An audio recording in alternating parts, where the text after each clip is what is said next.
Voice of মৌসুম, অদৃশ্যের রহস্য।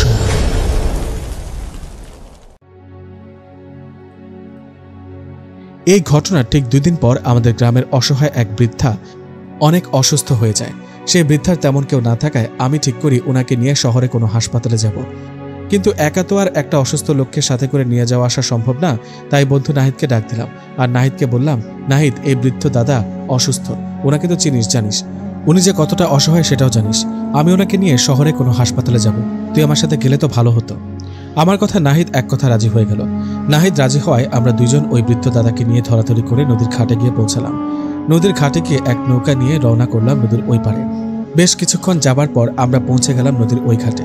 ওই পারে পৌঁছে নৌকাটা ঘাটে বেঁধে দুজনেই দাদাকে ধরাধরি করে বেশ কিছু দূর হেঁটে গিয়ে গরুর গাড়ি নিলাম।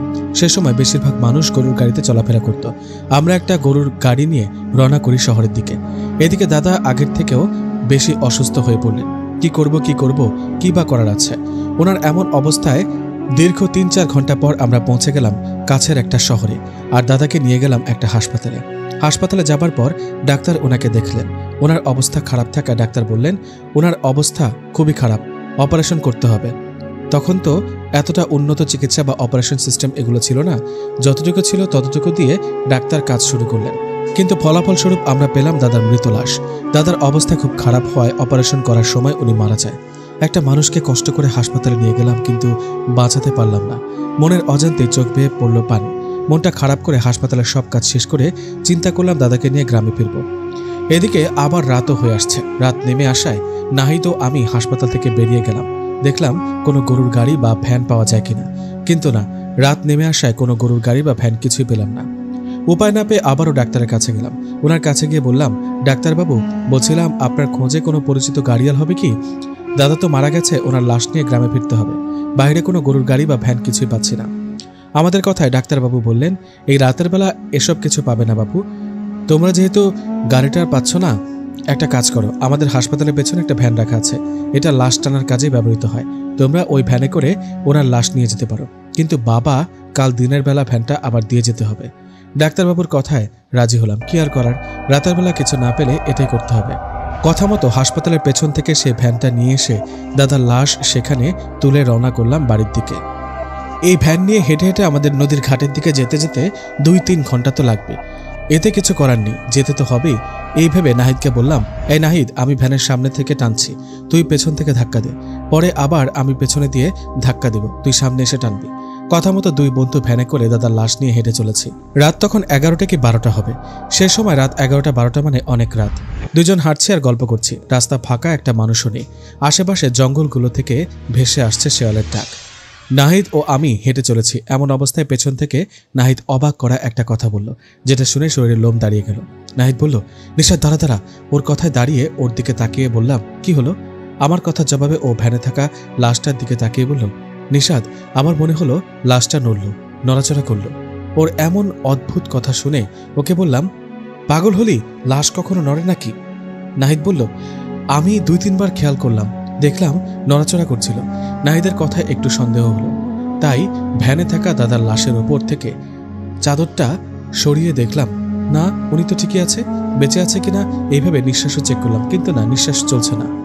ওনার এই অবস্থা দেখে আবারও চাদর দিয়ে ঢেকে নাহিদকে বললাম, দেখলি তো, উনি মৃত লাশ, নড়াচড়া করবে কিভাবে বল? এসব তোর মনের ভুল। এই ভেবে আবার হাঁটতে লাগলাম। এইভাবে বেশ কিছু দূর যাবার পর সামনে একটা শ্মশান ঘাট পড়ে। সে শ্মশান ঘাটটা অতিক্রম করে একটু এগোতেই পেছন থেকে নাহিদ ভয়ে ভয়ে বলতে লাগলো, নিশাদ, পেছনে একবার তাকা। ওর পিছনে তাকাতেই হার্ট অ্যাটাক করার মতো অবস্থা। আমি দেখলাম ভ্যানের উপর রাখা দাদার লাশটা ভেসে উঠছে। এটা কি করে সম্ভব? দাদার লাশটা উঠে বসায় নাহিদ সেটা দেখে থরথর করে কাঁপছে। এটা দেখে নাহিদ আমার কাছে এসে আমার হাত শক্ত করে চেপে ধরল। আশেপাশে কোনো বাড়িও দেখছি না। আমরা যে চিৎকার দিব সেটাও পারছি না। শরীরে মনে হয় কোনো শক্তি নেই। আমরা দুজন থরথর করে কাঁপছি। এমন অবস্থায় হঠাৎ অন্ধকারের মধ্যে আকাশ থেকে আস্তে আস্তে নেমে আসলো কালো কুচকুচে 2টো অবয়ব। সেই অবয়ব দুটোর চোখ লাইটের মতো জ্বলজ্বল করছিল। সেই অবয়ব দুটো ওপর থেকে নিচে নেমে দাদার লাশের দিকে তাকিয়ে বললেন, মানব জাতি কতদিন মানুষের মাংস খায় না। এই বলে ভ্যানে শুয়ে থাকা দাদার লাশটা বের করে তার হাতের আঙুলগুলো চিবিয়ে চিবিয়ে খেতে লাগলো। এই দৃশ্য দেখে আমাদের জ্ঞান হারানোর অবস্থা। চোখের সামনে এরকম দৃশ্য দেখে নাহিদ ও আমি প্রচন্ড জোরে চিৎকার দিলাম একটা। আমাদের চিৎকারে সেই অবয়ব দুটো আমাদের দিকে ভয়ঙ্করভাবে ঘুরে তাকালো।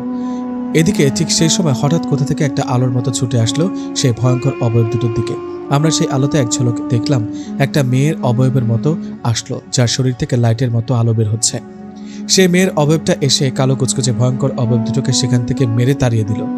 সেই অবয়ব দুটো চলে যাওয়ার পর এই মেয়ের অবয়বটা আমাদের দিকে তাকিয়ে বললেন, ওঠো, তোমাদের আর ভয় নেই। দুটো পিশাচ জিন তোমাদের পিছে লেগেছিল, এখন আর কোনো ভয় নেই।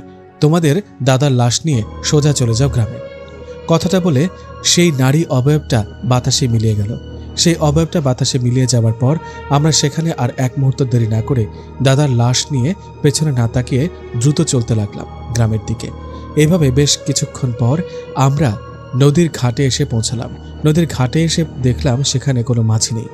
এত রাত করে কেই বা থাকবে? কোনো মাঝি নেই, কিন্তু নৌকা আছে। হাসপাতাল থেকে নিয়ে আসা ভ্যানটা এক জায়গায় রেখে দাদার লাশ নৌকায় তুলে রওনা করলাম আমাদের ঘাটের দিকে। নাহিদ ও আমি নৌকা বাইতে বাইতে চলে আসলাম আমাদের ঘাটের দিকে। আমাদের ঘাটে এসে নৌকা ঘাটে বেঁধে নাহিদ ও আমি দাদার লাশটা কাঁধে তুলে রওনা করলাম বাড়ির দিকে। হাঁটতে হাঁটতে কিছুক্ষণ পর চলে আসলাম বাড়িতে। বাড়িতে আসার পর দাদার লাশ দেখে তো তার পরিবারের দু একজন ও পাড়া প্রতিবেশী কান্না শুরু করে দিল। মুহূর্তে রাতের বেলা সেখানে জড়ো হলো গ্রামের অনেক মানুষ। সবাই জড়ো হয়, আমরা সবাইকে সবটা খুলে বললাম। আমাদের কথা শুনে সবাই বিষয়টা মেনে নিলেন, কারণ ডাক্তার তো আর ইচ্ছে করে মারেনি দাদাকে, বাঁচানোর তো অনেক চেষ্টা করেছে। গভীর রাত, ফজরের আজান হবে 2-1 ঘন্টার মধ্যে, তাই আশেপাশের মুরব্বীরা ঠিক করলেন সকাল হতেই ওনার লাশটা জানাজা করে কবর দেওয়া হবে। কথা মতো তাই করা হলো। সকাল হতেই গ্রামের সবাই মিলে ওনাকে জানাজা করে কবর দেওয়া হলো। কবর দেওয়া শেষে আমরা সবাই চলে গেলাম বাড়িতে। গত রাতে ঘুমাতে পারিনি, তাই বাড়িতে গিয়ে শুয়ে পড়লাম। শুয়ে পড়ার সাথে সাথে ঘুম চলে আসছিল। ঘুমানোর পর কতক্ষণ ঘুমিয়েছিলাম জানি না। হঠাৎ আমার যখন ঘুম ভেঙে গেল তখন দেখলাম দুপুর হয়ে গেছে। আর তখনই হঠাৎ মনে পড়ল, আরে হাসপাতাল থেকে নিয়ে আসা ভ্যান গাড়িটা তো নদীর ওই পারে গাছের সাথে বেঁধে রাখা আছে, ওটাকে তো হাসপাতালে ফেরত দিয়ে আসতে হবে। এইভাবে বিছানা থেকে উঠে ফ্রেশ হয়ে দুপুরের খাবার খেয়ে রওনা করলাম নদীর ঘাটের দিকে। নদীর দিকে গিয়ে নৌকা করে পার হলাম ওই পারে গিয়ে দেখলাম না, ভ্যানটা ঠিকই গাছের সাথে বাঁধা আছে। আমি ভ্যানের কাছে গিয়ে সেটা নিয়ে রওনা করলাম হাসপাতালের দিকে। গতরাতে যে ভয়ঙ্কর ঘটনাটা ঘটল সেই ভয় এখনও কাটেনি। সন্ধ্যা হবার আগে গ্রামে ফিরতে হবে, এই ভেবে দ্রুত চলতে লাগলাম হাসপাতালের দিকে। ভ্যান নিয়ে হাসপাতালে যেতে যেতে তা প্রায় বিকেল গড়িয়ে যায়। আমি হাসপাতালে গিয়ে ওনাদের ভ্যানটা বুঝিয়ে দিয়ে বাড়ির দিকে আস্তে আস্তে সন্ধ্যা হয়ে যায়। যে ভয়টা পেয়েছিলাম সেটাই হলো। গত রাতে তাও নাহিদ আমার সাথে ছিল, আজ ও তাও নেই, আমি একা। গত রাতের পিশাচগুলো যদি আবারও কিছু করে, আমার কোনো ক্ষতি করে, এই ভেবে হাঁটা ছেড়ে দৌড়াতে লাগলাম, কারণ বেশি রাত হবার আগে আমাদের নদীর ঘাটে পৌঁছাতে, তারপর আশা করি কোনো সমস্যা হবে না। এইভাবে দৌড়াচ্ছি, হঠাৎ আমার পেছন থেকে মিষ্টি কণ্ঠে কেউ বলে উঠল, এই শোনো, দৌড়াচ্ছ কেন? শোনো, পিছনে তাকাও। পেছন থেকে মিষ্টি কণ্ঠটা শুনে পেছনে ঘুরে তাকালাম। পেছনে তাকাতে দেখলাম খুব সুন্দর একটা মেয়ে। মেয়ে বললে ভুল হবে, কারণ ওনার হাইট, চেহারা দেখে মনে হচ্ছে না উনি সাধারণ কেউ। ওনার দিকে তাকাতে আমার কেমন জানি মনে হলো আমি ওনাকে আগেও দেখেছি। আমি ওনার দিকে তাকাতে উনি বলল, এভাবে দৌড়াচ্ছ কেন? অন্ধকারের মধ্যে পড়ে যাবে তো। ওনার কথা শুনে বললাম, আপনি কে? আমাকে কি আপনি চেনেন? আমার কথা জবাবে উনি বললেন, হ্যাঁ চিনি তো, চিনব না কেন, চলো হাঁটতে হাঁটতে কথা বলি। এই বলে উনি আমার সাথে হাঁটতে লাগলো। হাঁটতে হাঁটতে আমাকে বললেন, আমাকে দেখে কি চেনা চেনা লাগে?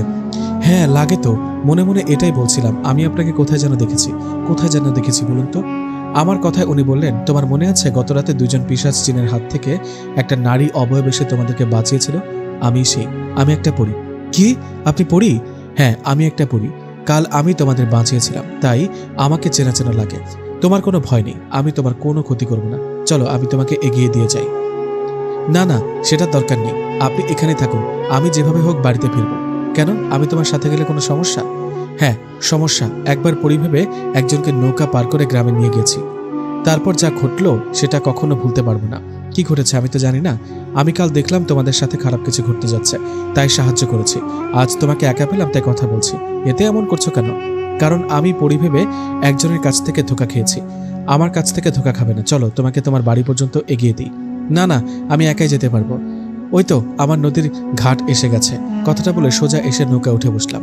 নৌকায় বসার পর পেছনে ঘুরে দেখলাম পরীও এগিয়ে আসছে আমার দিকে। এই দেখে পরীকে বললাম, এই না না, একদম নৌকায় উঠবো না, আমি তোমাকে নদী পার করব না। আমার কথায় পরী হা হা করে হাসতে হাসতে বলল, আমি কি মানুষ যে নৌকা করে নদী পার করতে হবে? আমি বাতাসে মিশে চলাফেরা করি, আমি এমনিতেই চলে যাব। তাই তাহলে বসন্ত বিবি নামে একজনকে আমি নৌকা করে পার করলাম কেন? উনি কি একাই যেতে পারতো না? না, কারণ কিছু বাধা থাকার কারণে সব সময় সবটা পারি না। উনি হয়তো প্রতিশোধ নিতে ঢুকেছে তোমাদের গ্রামে। তুমি ওনাকে নৌকা করে পার করেছো, মানে আমন্ত্রণ দিয়ে নিয়ে গেছো। সেক্ষেত্রে জিনপরীরা মানুষের সাহায্যে নদী পার হয়, অন্য সময় না। তুমি যাও, আমি এমনিতেই চলে যাচ্ছি। পরীর কথা শুনে নৌকা নিয়ে চলে গেলাম আমার গ্রামের ঘাটের দিকে। আমি ঘাটে গিয়ে দেখলাম পরী আগে থেকেই সেখানে দাঁড়িয়ে আছে। পরীকে দেখে আমি নৌকা থেকে নামলাম। আমি বললাম, আপনি আমার পেছন ছাড়েননি তাহলে? আমার কথা জবাবে পরী বলল, রাতের বেলা একা একা ফিরছো বলেই তোমাকে সাহায্য করছি, চলো বাড়ি পর্যন্ত এগিয়ে দিই। না থাক, সেটা দরকার হবে না, আমি একাই যেতে পারবো। আপনি দয়া করে গ্রামে প্রবেশ করবেন না। পরী ভেবে বসন্ত বিবিকে গ্রামে নিয়ে এসে ঝামেলায় পড়েছিলাম। এখন আপনি যে কি সেটা কে জানে। আরে আমি ভয়ানক কেউ না, আমি আসলে একটা সাধারণ পরী, তুমি ভয় পেও না তো। পরীর কথায় আর কথা না বাড়িয়ে আমি বাড়ির দিকে যেতে লাগলাম।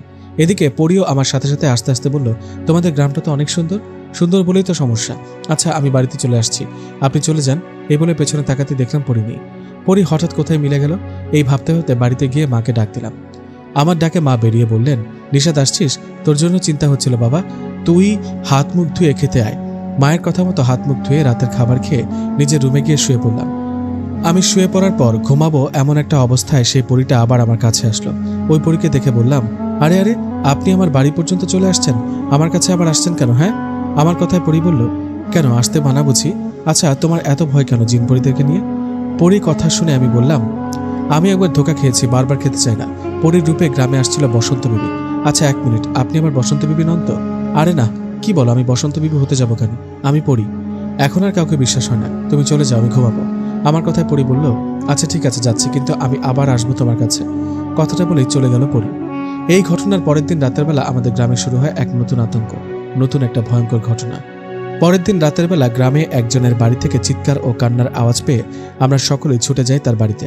সেখানে যাবার পর জানতে পারলাম তাদের 5-6 মাসি বাচ্চাটা হঠাৎ করে হারিয়ে গেছে। ওনারা বাচ্চাটা নিয়ে ঘুমিয়েছিল, হঠাৎ জেগে দেখেন পাশে বাচ্চাটা নেই। এত ছোট বাচ্চা কোথায় যাবে? বড় বাচ্চা হলেও তো না হয় কথা থাকতো। এখানে আরেকটা অবাক করা বিষয় শুনে সবাই চমকে যায়। এই যে বাচ্চাটা হারিয়েছে, ভেতর থেকে দরজা ঠিকই লাগানো ছিল। এটা কিভাবে সম্ভব? কেউ বাচ্চাটাকে চুরি করে নিয়ে গেলে তো দরজা খুলে নিয়ে যাবে, দরজা তো ভেতর থেকে লাগানো, তাহলে বাচ্চাটা গেল কোথায়? এমন অবাক করা ঘটনা গ্রামে এই প্রথম ঘটল। এরকম ঘটনা না আগে কেউ শুনেছে না কেউ দেখেছে। এদিকে বাচ্চা হারিয়ে ওর মা বাবা বাড়ির লোকজন তো কান্না করতে লাগলো। এমন অবস্থায় সেখানে উপস্থিত গ্রামের সবাই চিন্তা করলেন বাচ্চাটাকে খুঁজতে বের হবে। কথা মতো তাই করা হলো। কয়েকটা দল হয়ে আমরা খুঁজতে বের হলাম গ্রামের এক এক দিকে।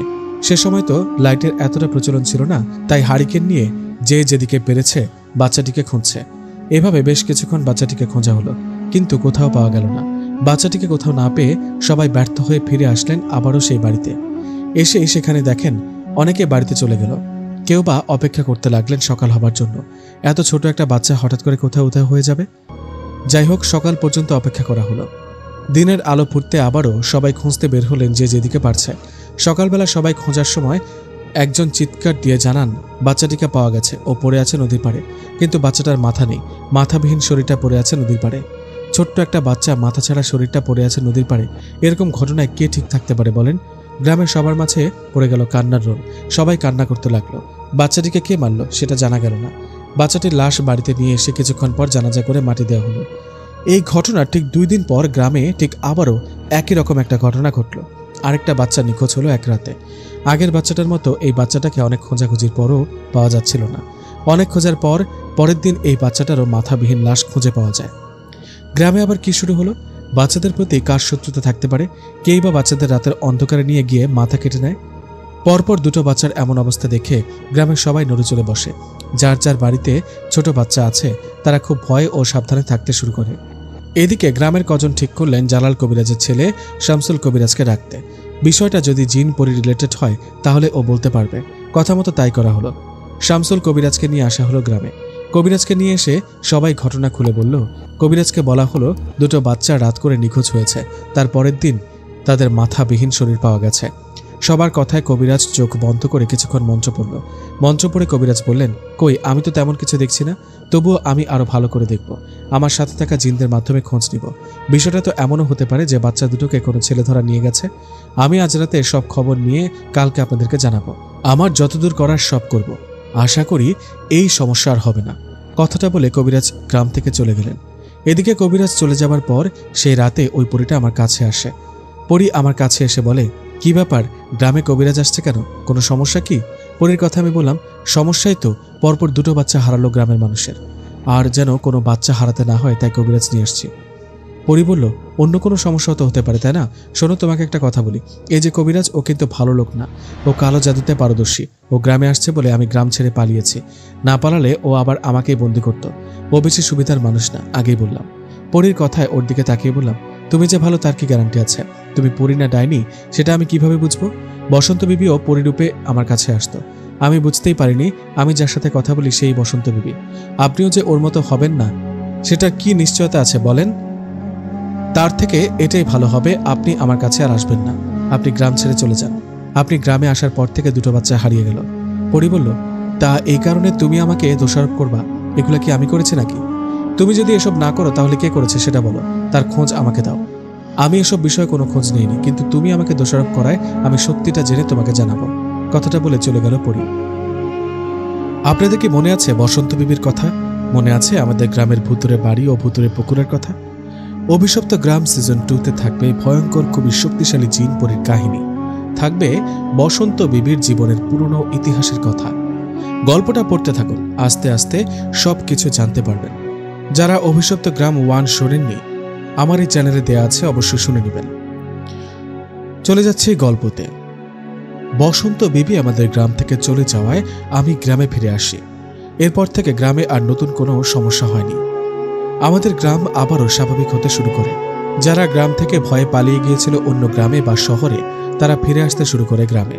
আবারও আগের মতো সুন্দর ও স্বাভাবিক হয়ে যায় আমাদের গ্রাম।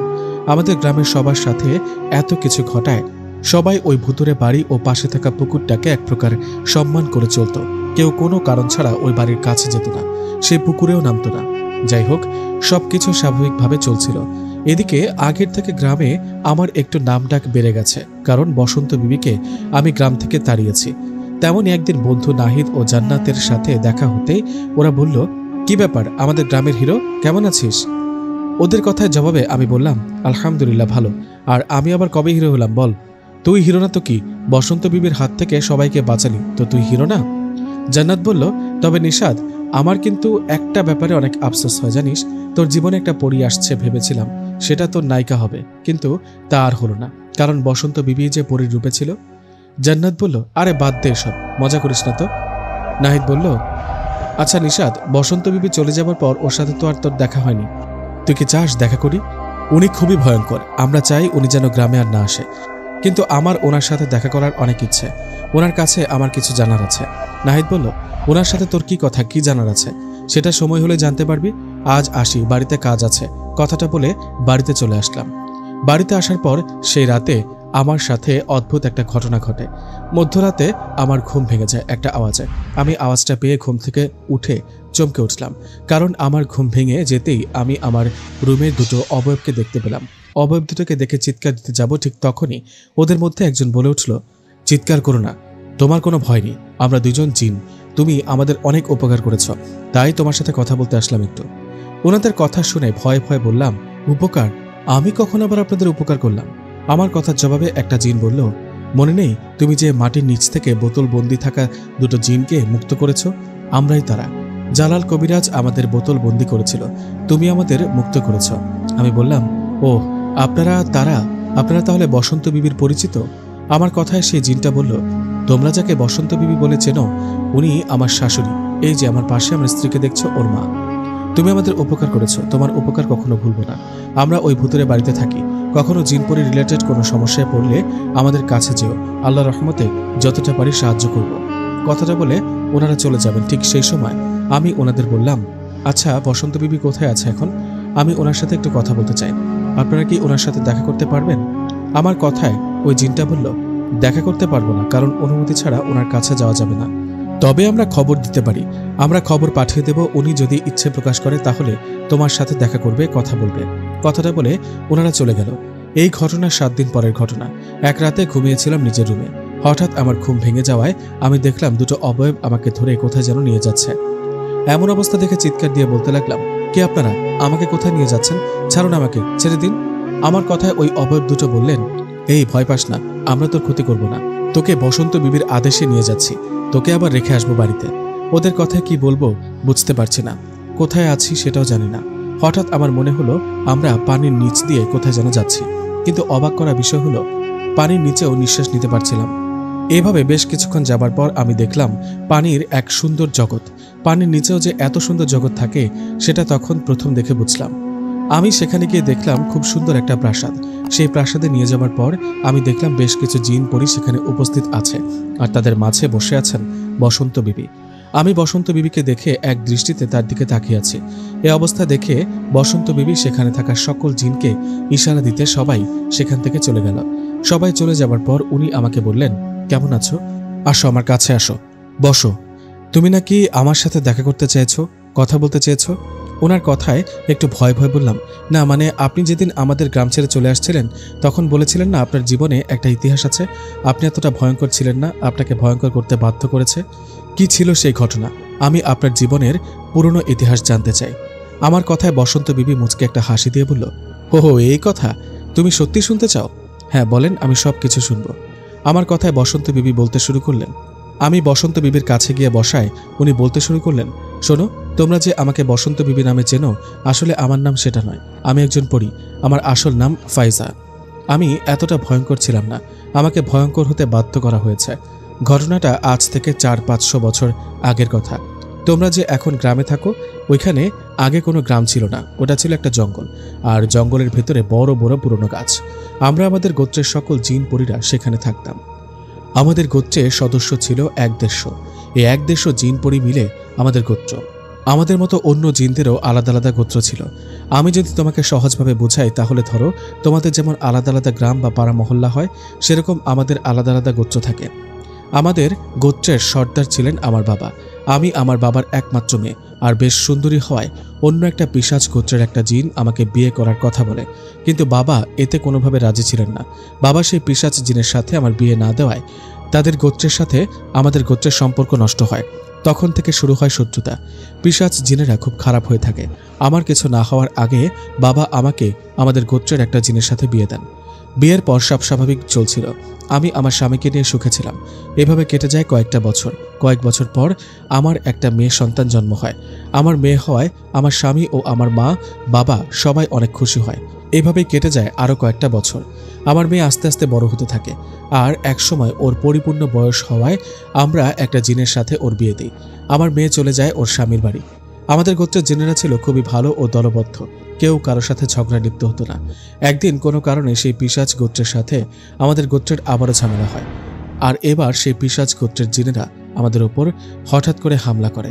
সেই হামলায় আমি ও কয়েকজন ছাড়া আমাদের গোত্রের সব জিনপরীরা মারা যায়। আমি হারিয়ে ফেলি আমার মা, বাবা ও স্বামীকে। নিজের আপনজন ও গোত্রের সকল জিনপরীদের হারিয়ে আমি অসহায় হয়ে পড়ি। আমার গোত্রের যে কজন জিনপরি বেঁচে ছিল তারা পালিয়ে যায় যে যেদিকে পারে, কিন্তু আমি ভুলতে পারি না আমার আপনজন হারানোর কষ্ট। আমি একাই ওই পিশাচ জিনদের সাথে শক্তিতে পারবো না, তাই রাগে দুঃখে আমি চলে যাই। আমাদের একটা জিন জাতি আছে যারা কালো জাদুতে পারদর্শী। আমি তেমনি একজন জিনের কাছে যাই আর অনেক অনুরোধ করতে থাকি আমাকে যেন তার শিষ্য করে নেন, আমাকে যেন শিক্ষা দেন। আমার কান্না ও অনুরোধে সে জিন আমাকে শিক্ষা দিতে থাকেন। একদিন বা দুদিন নয়, একটি বছরও নয়, দীর্ঘ 40 বছর আমি ওনার কাছে শিক্ষা নিই। এই 40 বছরে আমি নিজেকে এতটা শক্তিশালী করি যে আমি চাইলেও অনেক জিনের শরীরে রোগ ছড়াতে পারতাম। রোগ দেয়া বা সুস্থ করার মালিক আল্লাহ, তবুও কালো জাদু দিয়ে এই কাজ করা যায়। আমি দীর্ঘ 40 বছর শিক্ষা নিয়ে নিজেকে শক্তিশালীর চরম পর্যায়ে গিয়ে সেই পিশাচ জিন গোত্রের গর্ভবতী মহিলা আর বাচ্চারা ছাড়া সকল পিশাচ জিনকে মেরে ফেলি। সকল পিশাচ জিনকে মেরে ফেলায় আশেপাশের অনেক জিন পরি আমাকে ভয় পেত। আমি আমার মেয়ের জামাই ও আদরের দুটো নাতিকে নিয়ে থাকতাম। আমি আমার নাতিদের অনেক ভালোবাসতাম। আমি যেখানে থাকতাম সেখানে আমাকে দেখে সেখানকার সকল জিনপরীরা ভয় থাকতো। কখনো তাদের কি করি, আমি বিষয়টা বুঝেও জিনপরীদের কথায় নিজেকে আলাদা করি। এই প্রাসাদে আমি থাকি, আমার দেখাশোনা ও অনুসারী কিছু জিন আছে। সবার থেকে আলাদা হওয়ার একটা কারণও আছে। বসন্ত বিবির মুখে কথাটা শুনে বললাম, কারণ কি? কি কারণ? আমার কথার জবাবে উনি বললেন, আমি প্রতিশোধ নেবার আগুনে জ্বলছিলাম। রাগে দুঃখে চলে গিয়েছিলাম এক পাপের জগতে। আমি কালো জাদুর চরম পর্যায়ে চলে গেছি। আমি তো একটা মুসলিম পড়ি। আমি প্রতিশোধ নেবার নেশায় কালো জাদুতে পারদর্শী হয়ে উঠি। আমি আল্লাহর কাছে তওবা করছি, উনি যেন আমাকে মাফ করে দেন। আমি কালো জাদু ছেড়ে দেওয়ায় আমার শক্তি কিছুটা কমতে পারে, কিন্তু এতে আমার কোনো আফসোস নেই। আমি কালো জাদুর মাধ্যমে আর কারো ক্ষতি করব না। নিশাদ, আমি তোমাদের গ্রামে যেতাম না যদি না তোমরা আমার আদরের নাতিদেরকে না মেরে ফেলতে।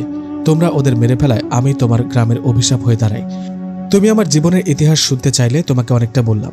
তুমি আমার এখানে আসছো এই কথা ভুলেও কাউকে বলবা না। আর একটা কথা, তোমাদের গ্রাম এটা আমাদের পূর্বপুরুষের থাকার জায়গা। আমার মেয়ে ও মেয়ের জামাই এখনো থাকে তোমাদের গ্রামের ভুতুরে বাড়িতে। তুমি বা তোমার গ্রামের কেউ সেই বাড়ির কোনো ক্ষতি করার চেষ্টা করো না। আরেকটা কথা শোনো, তুমি ভাবছো তুমি একটু আগেই এখানে আসছো, এমনটা তোমার মনে হচ্ছে, কিন্তু তুমি আমার এখানে আসার 1 মাস হয়ে গেছে। তুমি বাড়ি থেকে নিখোঁজ 1 মাস।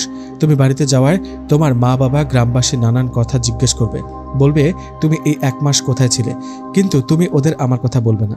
তুমি বলবে শহরে গিয়েছিলে চাকরির খোঁজে। এই বলতে না বলতে হঠাৎ করে আমার অনেক ঘুম আসে। আমার যখন ঘুম ভেঙে যায় তখন আমি নিজেকে দেখি আমাদের নদীর ঘাটে একটা নৌকার উপর শুয়ে আছি। আমি নিজেকে নৌকায় দেখে বুঝতে পারি ওরা আমাকে রেখে গেছে।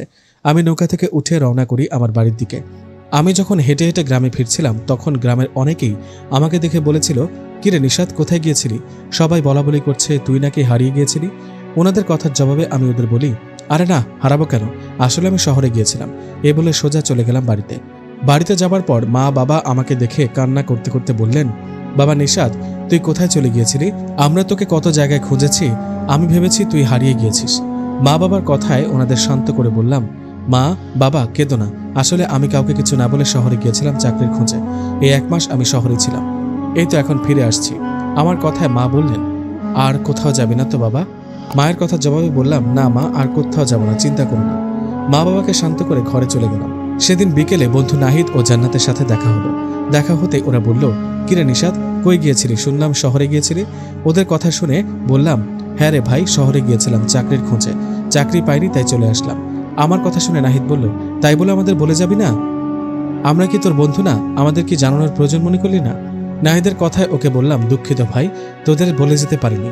এসব বাদ দে, তোদের কি খবর বল, তোদের প্রেম কেমন চলছে? জান্নাত বলল, হ্যাঁ চলছে ভালো, এভাবে আর কতদিন প্রেম করবো কে জানে, কবে যে আমাদের বিয়ে হবে। জান্নাতের কথা শুনে হাসতে হাসতে বললাম, তোর কি লজ্জা শরম কিচ্ছু নাই? মুখে যা আসে তাই বলিস। এতই যদি বিয়ে করার শখ থাকে তাহলে বাড়িতে বল। নাহিদ বলল, বলবো, সময় হলে ঠিকই বলবো। তুই অনেকদিন পর বাড়ি ফিরলি, যা বাড়িতে গিয়ে রেস্ট কর। নাহিদের কথায় ওদের কাছে বিদায় নিয়ে বাড়িতে চলে গেলাম।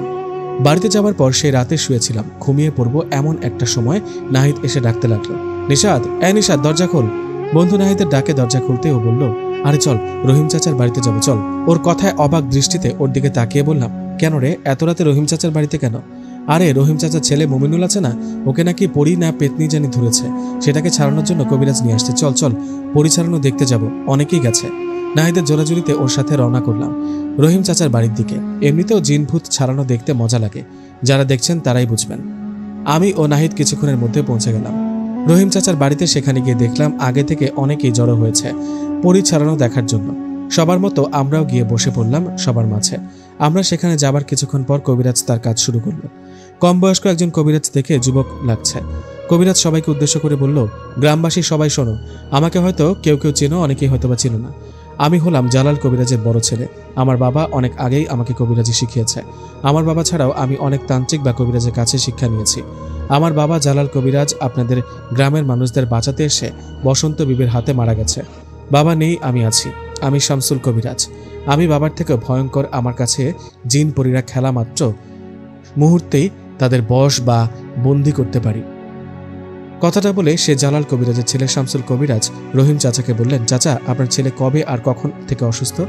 কবিরাজের কথায় রহিম চাচা বললেন, বেশি দিন না বাবা, 2 দিন থেকে। 2 দিন আগে আমার ছেলেটা রাতের বেলা গিয়েছিল মাছ ধরতে। মাছ তো ঠিকই ধরেছিল। মাছ ধরে বাড়িতে আসার পর কেমন যেন আচরণ করছে, সবসময় রেগে থাকে, আমরা কিছু বললে মারতে আসে। এছাড়াও কোনো কোনো সময় মেয়েদের ভয়ঙ্কর কণ্ঠে কথা বলে। এছাড়াও কাঁচা মাছ মাংস চিবিয়ে চিবিয়ে খায়। রহিম চাচার মুখে কথাটা শুনে তার ছেলে মমিনুলকে সামনে বসিয়ে কবিরাজ রুকিয়া করলেন। কবিরাজ মমিনুলের শরীরে সেই পরীটাকে হাজির করালেন। মমিনুলের শরীরে সেই পরীটা হাজির হয়ে চিৎকার করে বলতে লাগলো, কার এত সাহস আমাকে হাজির করে? কথাটা বলতে না বলতে ঠাস করে একটা থাপ্পড় দিয়ে কবিরাজ বললেন, গলা নিচে, আস্তে কথা বল। কবিরাজের কথায় মমিনুলের ভিতরে থাকা সেই অবয়বটা বলে, কবিরাজ, আমি হলাম মাছ খেকো পিশাচ। তোমরা যাকে পেতনি বলো আমি হলাম পেতনি। তুই আমাকে ভয় দেখাস তাই না? আমি এই ছেলেকে ধরেছি, ওকে কোনোভাবে ছাড়বো না। ওর কত বড় সাহস! ও 2 দিন আগে রাতের বেলা নদীতে মাছ ধরছিল। আমি এসে ওর কাছে মাছ খেতে চাওয়ায় ও না করে দিল। আমাকে মাছ দিবে না বলে বাড়িতে চলে আসলো। ওর এমন ব্যবহারে আমি রেগে ওর পিছু নিই আর ওর শরীরে ভর করি। সেই পেতনির কথা শুনে কবিরাজ বলল, কেন তুই ওর মাছ খেতে চাবি কেন? নদীতে কি তোর বাবা মাছ ছেড়ে দিয়ে গেছে? তোকে একটা কথা বললাম, ওকে ছেড়ে যাবি কিনা বল, হ্যাঁ বা না বল। কবিরাজের কথায় সেই পেতনি বললেন, কবিরাজ আমি কিন্তু এই গ্রামে থাকি, আমি সব খবর জানি। তোর বাবা জালাল কবিরাজ বেশি সাহস দেখাতে এসে বসন্ত বিবির হাতে মরেছিল না? তোর অবস্থাও কিন্তু এমন হবে। পেতনির এই কথাটা শুনে শামসুল কবিরাজ রেগে তার ব্যাগ থেকে ধুলোর মতো কি জানি বের করে সেটাতে মঞ্চ বলে মমিনুলের শরীরে ছিটিয়ে দিতেই সেই পেতনি চিৎকার করতে লাগলো। প্রচণ্ড চিৎকারে কেঁপে উঠেছিল চারপাশ। সেই পেতনি চিৎকার করতে করতে বলল, মরে গেলাম রে, আমার শরীর জ্বলছে রে, বন্ধ কর, এসব বন্ধ কর, আমি ওকে ছেড়ে চলে যাব, মাফ করে দে আমাকে। কিন্তু সেই পেতনির চিৎকার ও কান্নায় কবিরাজের মন গলল না। কবিরাজ মুহূর্তে সেই পেতনিকে বোতলে বন্দি করল। পেতনিকে বোতলবন্দি করার পর কবিরাজ সবাইকে দেখালেন। আমিও দেখলাম বোতলের ভিতরে খুবই ছোট্ট কালো কিছু একটা দেখা যাচ্ছে। কবিরাজ পেতনিকে বোতলবন্দি করে সবাইকে বললেন, ওকে বন্দি করেছি, ও আমার বাবাকে তুলে অপমান করে, এখন ও আমার কাছে বন্দি থাকবে, আমি ওকে দিয়ে আমার কাজ করাবো। রহিম চাচা, আপনার কোনো ভয় নেই, আপনার ছেলে সুস্থ হয়ে যাবে। কথাটা বলে কিছুক্ষণের মধ্যেই কবিরাজ চলে গেল বাড়িতে। উনি চলে যাওয়ার পর আমরাও চলে আসলাম আমাদের বাড়িতে। এই ঘটনার পর বেশ কিছুদিন কেটে গেল। এই কয়দিনে গ্রামের কোনো বাচ্চা নিখোঁজ হয়নি, সবকিছু স্বাভাবিক হয়ে যায়। সবকিছু স্বাভাবিক হবার কিছুদিন পর গ্রামে ঘটল আরেকটা অবাক করা ঘটনা। গ্রামের একটা ছেলে বিয়ে করেছে। ওর বিয়ের রাত ঠিক 2টো কি 3টা হবে, এরকম একটা সময়ে সেই নতুন বউ হারিয়ে যায়। এটা কেমন কথা? রাতের বেলা সেই ছেলেটার চিৎকারে সবাই ওনাদের বাড়িতে গেলাম। সেখানে যাবার পর সে ছেলেটা, মানে যার বউ হারিয়েছে, সে ওই ছেলেটা বলল, আমরা দুজনেই ঘুমিয়েছিলাম, হঠাৎ একটা চিৎকারের আওয়াজ শুনে আমার ঘুম ভেঙে যায়। ঘুম ভাঙতে দেখি আমার নতুন বউ পাশে নেই। ওর মুখে কথাগুলো শুনে কেউ কেউ আবার বলে, আচ্ছা নতুন বউয়ের হয়তো কারোর সাথে সম্পর্ক ছিল, হয়তো তার সাথে পালিয়ে গেছে।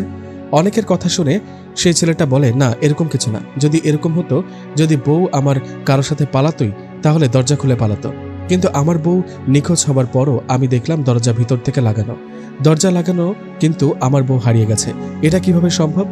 ছেলেটার কথায় সবাই বলতে শুরু করলেন, আমরা খুঁজে দেখি, যদি মেয়েটা পালিয়ে যাওয়ার চেষ্টা করে তাহলে সে বেশি দূর যেতে পারেনি, আমরা ওকে ধরে ফেলবো।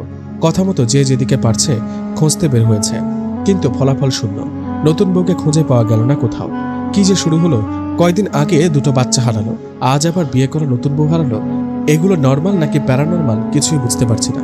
তবে এটা বুঝতে পারছি, যা ঘটছে ভয়ঙ্কর কিছু ঘটছে। রাতের বেলা তো নতুন বউকে খুঁজে পাওয়া গেল না, নতুন বউকে পাওয়া গেল সকালবেলা, তাও আবার মৃত অবস্থায়। এখানেও ওই একই ঘটনা ঘটানো হয়েছে। আগের বাচ্চা দুটোর মতো ওর মাথা কেটে নেওয়া হয়েছে। এমন ঘটনায় তো গ্রামে হইচই পড়ে গেল। কি শুরু হলো এসব? না, আর চুপ করে থাকা যায় না। কয়েকজন চলে গেলেন পাশের শহরে পুলিশকে খবর দিতে। পুলিশকে খবর দেওয়ার বেশ কিছুক্ষণ পর পুলিশ গ্রামে আসলেন। পুলিশ গ্রামে এসে লাশের তদন্ত নিয়ে সবার মুখে পুরো ঘটনা শুনলেন। কিন্তু সমস্যার বিষয় হলো, না কেউ কাউকে দেখেছে, না কেউ জানে বাচ্চা দুটো নতুন বউকে কে মেরেছে। সমস্ত তদন্ত করার শেষে পুলিশ আবারও চলে যায়। পুলিশ এসে কিছু করতে না পারায় গ্রামের সবার মাঝে আরো ভয়ের মাত্রা বেড়ে গেল। এখানে যে আসল ঘটনাটা কি সেটা কেউই বুঝতে পারছে না। গ্রামে 3 জন মারা গেছে, আর যেন এভাবে কাউকে মরতে না হয় সেজন্য গ্রামের সবাই এক জায়গায় জড়ো হয়ে ঠিক করলেন, রাত হলে পুরুষ সদস্যরা গ্রাম পাহারা দিবে। কয়েকজন এক রাত পাহারা দিবে, আবার পরের রাত অন্য কয়েকজন পাহারা দিবে। এভাবে চলতে থাকবে। তো কথা মতো সেটাই ঠিক করা হয়। আমরা কথা মতো যুবকরা আগে পাহারা দেওয়ার জন্য প্রস্তুতি নিই। আমরা দুজন করে ভাগ হয়ে লাঠি ও হারিকেন এক এক দল এক এক দিয়ে ছড়িয়ে পড়ি আর পাহারা দিতে থাকি। আমি ও নাহিদ ছিলাম একে অন্যের সাথে, অন্যদের মতো আমরা দুজনও পাহারা দিচ্ছি। গ্রাম পাহারা দেওয়ার সময় একসময় বন্ধু নাহিদ বলল, এই নিশাদ, গ্রামে কি শুরু হলো বলতো? শুরুতে বাচ্চারা নিখোঁজ হতে শুরু করলো, এখন আবার বিয়ে করা নতুন বউ হারানোর জন্য তো ভয়ে আছি, কারণ জান্নাতও আমার বিয়ে করার কথা চলছে। কিছুদিনের মধ্যে যদি বিয়ে হয় তখন কি হবে? নাহিদের কথাটা শুনে ওকে বললাম, সত্যি কি তোদের বিয়ের কথা চলে? বাড়িতে কি বলেছিস জান্নাত? তুই ও একে অপরকে ভালোবাসিস? নাহিদ বলল, বলিনি, জেনে গেছে বলেই তো বিয়ের কথা চলছে, সবাই রাজি হয়ে গেছে। বন্ধু নাহিদ ও আমি পাহারা দিচ্ছি আর গল্প করছি। এইভাবে কেটে গেল রাতটা। সে রাতে আমরা দুজন ও বাকিরা কেউ কিছু দেখতে পাইনি। সে রাতে কিছু ঘটেওনি। এভাবে এক এক করে 7টা রাত পাহারা দিই। এই 7টাতে কিছুই ঘটেনি। কিছু না ঘটায় সবাই ভাবে আর মনে হয় সমস্যা হবে না, সবাই পাহারা দেওয়া বন্ধ করে দেয়। পাহারা দেওয়া বন্ধ করার 2 দিন পর ঠিক আবারও একটা বাচ্চা নিখোঁজ হয়ে যায়। এটা কি হলো? পরপর 7 রাত পাহারা দেওয়া হলো, তখন কোনো সমস্যা হলো না, আর পাহারা দেওয়া বন্ধ করায় আবারও একটা বাচ্চা নিখোঁজ হয়ে গেল। এতে কি গ্রামের কারো হাত আছে? এই ভেবে পরের দিন আবারও শামসুল কবিরাজকে নিয়ে গ্রামে আসা হলো। কবিরাজকে নিয়ে এসে বলা হলো, কবিরাজ তুমি কি কিছু জানতে পারলে? এভাবে আর কতদিন? বাড়ির সব থেকে আদরের সদস্য হলো বাচ্চারা, আর সেই বাচ্চারা যদি এভাবে হারিয়ে যায় আর পরের দিন সকালে তাদের মাথাবিহীন লাশ পাওয়া যায়, তাহলে কেমন লাগে বলতে পারো? তুমি আজকে ভালো করে খোঁজ নিয়ে দেখো গ্রামে অশুভ কোনো আত্মা উপস্থিত আছে কিনা, যে অদৃশ্যভাবে বাচ্চাদের নিয়ে যাচ্ছে। সবার কথায় কবিরাজ পুরো গ্রাম ঘুরে সবাইকে অবাক করা একটা কথা বললেন। কবিরাজ বললেন, গ্রামে একটা পেতনির আবির্ভাব হয়েছে, আর সেই পেতনি আমাদেরই গ্রামের একটা ছেলের সাথে আসছে। সেই পেতনি সেই ছেলেটার সাথে কথাও বলে, ওর কাছে যায় আসে। কবিরাজের কথায় সবাই জানতে চাইলেন কে কে সে বলেন। সবার কথায় কবিরাজ সরাসরি সবাইকে আমার নাম বলে দিলেন। এদিকে কবিরাজ আমার নাম বলায় আমি অবাক। আমার কাছে যে পরী আসে ও তাহলে একটা পেতনি? ওই পেতনি কি তাহলে গ্রামের বাচ্চা ও নতুন বউকে অদৃশ্যভাবে নিয়ে গিয়ে মেরে ফেলছে? কবিরাজের কথায় সবাই আমার দিকে তাকিয়ে বললেন, কি নিশাত, কবিরাজ যা বললো তাকে সত্যি? তোমার কাছে কি ওই পেতনি আসে? সবার কথা আমি বললাম, না মানে কি মানে করছো? সত্যি করে বলো, তোমার কাছে কি ওই পেতনি আসে? আসলে আমি জানি না ও পেতনি নাকি পরী। ও তো আমাকে বলেছে ও একটা পরী, আর আমি তো আমার কাছে ওকে আসতে নিষেধ করেছি, তবুও আসছে। এতে আমার কি দোষ? আমার কথায় সবাই আমার উপর রেগে বলল, চুপ করো, তুমি সব নষ্টের গোড়া, তুমি সব সময় সর্বনাশ নিয়ে আসো। এর আগে বসন্ত বিবিকে নিয়ে আসছো তুমি, এখন আবার কোনো না কোনো পেতনিকে নিয়ে আসছো। কবিরাজ দেখো না তুমি কোনো ব্যবস্থা করতে পারো কিনা। সবার কথায় কবিরাজ বললেন, আপনারা কোনো চিন্তা করবেন না, ওই পেতনি এখন আমার সীমানার বাহিরে। ও আবার এই গ্রামে আসলে ওকে বন্দি করব। গ্রামের আর কারো কোনো ক্ষতি হতে দেব না আমি। কবিরাজের কথায় গ্রামবাসীরা আমাকে উদ্দেশ্য করে বলল, আজকের পর গ্রামে আর কারো ক্ষতি হলে, কোনো বাচ্চা নিখোঁজ হলে তোমাকে ধরা হবে, তোমার পরিবারকে চিরদিনের জন্য গ্রাম থেকে বিতাড়িত করা হবে। গ্রামের সবার কথায় আমি কোনো উত্তর দিতে পারিনি, চুপ করে বসেছিলাম। এদিকে কবিরাজ সবাইকে পেতনির ব্যাপারে বলে চলে গেল। কবিরাজ চলে যাবার পর আমিও চলে গেলাম বাড়িতে। বাড়িতে যাবার পর বাবা আমাকে বললেন, নিশাত, গ্রামের মানুষ কি বলছে এসব? তোর জন্য আমাকেও অনেক কথা শুনতে হয়েছে। তোর কাছে কোনো পরী বা পেতনি আসে, এই কথাটা আগে কেন বলিসনি? বাবার কথার জবাবে আমি বললাম, আসলে বাবা, আমি তোকে বলিনি আমার কাছে আসতে। ওই পরী বা পেতনির জন্য আমাকে সবাই ভুল বুঝতেছে। তুই চুপ কর, আজকের পর তোর ওপর আমার নজর থাকবে। রাত হলে আজকের পর বাইরে বের হওয়া বন্ধ। কথাটা বলে চলে গেলেন বাবা। আমি মন খারাপ করে বসে রইলাম নিজের ঘরে। মনে মনে অনেক রাগ হচ্ছিল। ওই পরী মানে পেতনির ওপর, ওর জন্য সবাই আজ আমাকে এত কথা শোনাচ্ছে, ওর জন্য সবাই ভুল বুঝছে আমাকে। ও আমার সামনে আর কখনো আসলে ওকে মেরেই ফেলবো, এসব ভাবতে ভাবতে ঘুমিয়ে পড়লাম। এই ঘটনার পর আমি বাড়ি থেকে তেমন একটা বের হই না। আমি বাড়ি থেকে তেমন একটা বের না হওয়ায় 2 দিন পর বন্ধু নাহিদ আমার বাড়িতে আসলো। নাহিদকে দেখে বললাম, কিরে নাহিদ, কেমন আছিস? হঠাৎ আমার বাড়িতে কি মনে করে? তুই ইদানিং কোথাও যাস না কেন? তোর সাথে তো 2-3 দিন ধরে দেখাই হয় না। গ্রামের সবাই তোর নামে এসব কি বলছে? তোর কাছে নাকি পেতনি আসে? আরে আমি কি জানি না কেউ একটা পেতনি? ও আমাকে বলতো ও নাকি একটা পরী। আর ওকে জানিস, মনে আছে তুই আর আমি হাসপাতাল থেকে দাদার লাশ নিয়ে আসার সময় 2টো পিশাচ জিন পিছনে লেগেছিল, আর তখন যে নারী রূপে একটা অবয়ব আমাদের বাঁচিয়েছিল, ও সেদিনের পর থেকে আমার কাছে আসতো, একটু একটু কথা বলতো, আমাকে বলতো সে একটা পরী। কিন্তু কে জানবে বল, ও পরী রূপে গ্রামের এত বড় সর্বনাশ করবে, গ্রামের বাচ্চা ও নতুন বউকে মেরে ফেলবে। এখানে তো তোর দোষ নেই, সবাই তোকে ভুল বুঝছে। তা যাই হোক, তোকে যেটা বলতে আসলাম, আমার আর জান্নাতের তো বিয়ে ঠিক হয়ে গেছে, 2 দিন পরেই বিয়ে। নাহিদের কথায় আমি হাসি ভরা মুখ নিয়ে বললাম, তাই নাকি? এ তো বেশ খুশির খবর। দুজন দুজনকে পছন্দ করিস, ভালোবাসিস, তোদের বিয়ে হবে, বিষয়টা ভালো না? কিন্তু নাহিদ, আমি বলি কি, বিয়েটা কিছুদিন পর করলে হতো না? জানিস তো, কিছুদিন আগে গ্রামে একটা নতুন বউ নিখোঁজ হয়ে গেছে, আর তার লাশ সকালে পাওয়া গেছে। তুইও না, এত ভয় করলে কি হয় নাকি? আমরা সাবধানে থাকলে হলো। আর জালাল কবিরাজের ছেলে শামসুল কবিরাজ তো বলেছে গ্রামে আর কোনো সমস্যা হবে না, ওই পেতনি গ্রামে আসলে ওকে বন্দি করে ফেলবে। নাহিদের কথায় আমিও আর কথা বাড়ালাম না, কারণ আমার কথায় তো আর ওরা বিয়ে পিছাবে না। যাই হোক, নাহিদের বিয়ে উপলক্ষে আমাকে ও আমার পরিবারকে দাওয়াত করে নাহিদ চলে যায়। নাহিদ চলে যাওয়ার পর স্বাভাবিকভাবে কেটে যায় 2টো দিন। 2 দিন পর চলে আসে নাহিদ ও জান্নাতের বিয়ের দিন। আমি যেহেতু ওদের ভালো বন্ধু, তাই সকাল থেকে বিয়ে বাড়িতে ছিলাম। সারাদিন খাওয়া দাওয়া থেকে শুরু করে খুব মজা করলাম। সারাদিন সেখানে থেকে নাহিদ ও জান্নাতের বিয়ে হওয়ার পর রাতে আমি নাহিদের কাছে গিয়ে বললাম, এ নাহিদ, রাত তো বেশ অনেকটাই হয়ে গেল, আমি এখন বাড়িতে চলে যাই। আর শোন, ওই বিষয়টা খেয়াল রাখিস, জান্নাত এখন তোর বউ আর নতুন বউ নিখোঁজ হওয়ার বিষয় তো জানিস, তাই সাবধানে থাকিস, কেমন? জান্নাত ভালো থাকিস, সাবধানে থাকিস, আমি কালকে আসবো কেমন। জান্নাত ও নাহিদের কাছ থেকে বিদায় নিয়ে বাড়িতে চলে আসলাম। বাড়িতে আসার পর শরীরটা দুর্বল লাগছিল, ঘুমিয়ে পড়লাম। রাত তখন কয়টা বাজে জানি না, মধ্য কিংবা শেষ রাত হবে। এমন একটা সময় হঠাৎ বাবার ডাকে ঘুমটা ভেঙে গেল। ঘুম ভাঙতেই দরজা খুলে বাবাকে বললাম, কি হয়েছে বাবা, এত রাতে ডাকছো কেন? আমার কথার জবাবে বাবা বলল, সর্বনাশ হয়ে গেছে, তোর বন্ধু নাহিদের বউ জান্নাত নিখোঁজ হয়ে গেছে। বাবার কথা শুনে মাথায় আকাশ ভেঙে পড়ল। নাহিদ ও জান্নাত আমার বেস্ট ফ্রেন্ড, জান্নাত হঠাৎ করে নিখোঁজ হয়ে গেছে। কথাটা শুনে তখনই বের হয়ে গেলাম নাহিদের বাড়ির দিকে। আমি যখন নাহিদের বাড়িতে যাচ্ছিলাম তখনই মাঝ রাস্তায় সেই পরী আমার সামনে চলে আসে। পরীকে দেখে রেগে বলে উঠি, পেতনি, ধোকাবাজ শয়তান, তুই আমার সাথে প্রতারণা করেছিস, তুই পরী সেজে আমাদের এত বড় ক্ষতি করছিস।